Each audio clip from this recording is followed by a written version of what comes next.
We are having all sorts of fun getting expert tips from here at Wellman Florist and Greenhouse in Quincy from Karen Wellman.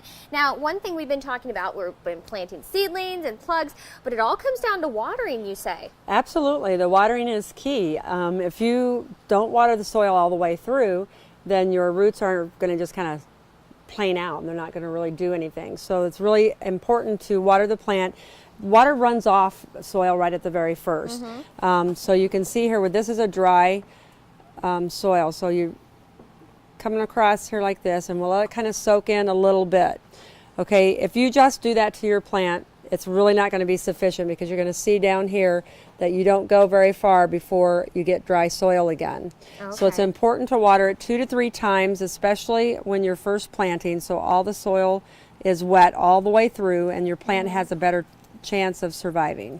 Wow, that's amazing. And I didn't really realize that you would have to, dig down deep, because I would think you would be disturbing the root systems there. Not necessarily. When once you plant your plant, you don't really want to disturb their roots. You're correct in that manner. But what you do want to do is make sure that you water all the way around the plant and get the water to go all the way through and drain out the bottom.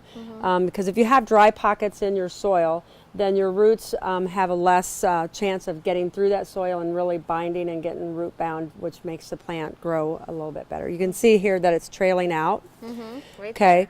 but there's still a little bit of dry around the edges. So we water in the plants 3 times when we first plant them. Now there are plants like begonias and things like that that don't really like, and New Guineas don't like to be wet for a real long period of time, and so you just, that's why we pre-moisten the soil before we plant, and then you've don't have to worry about having to go through 3 or 4 times. And so disrupting the seeds. Well, coming up on KHQA this morning, we're going to talk a little bit more about watering plugs and seedlings and tell you what this contraption is.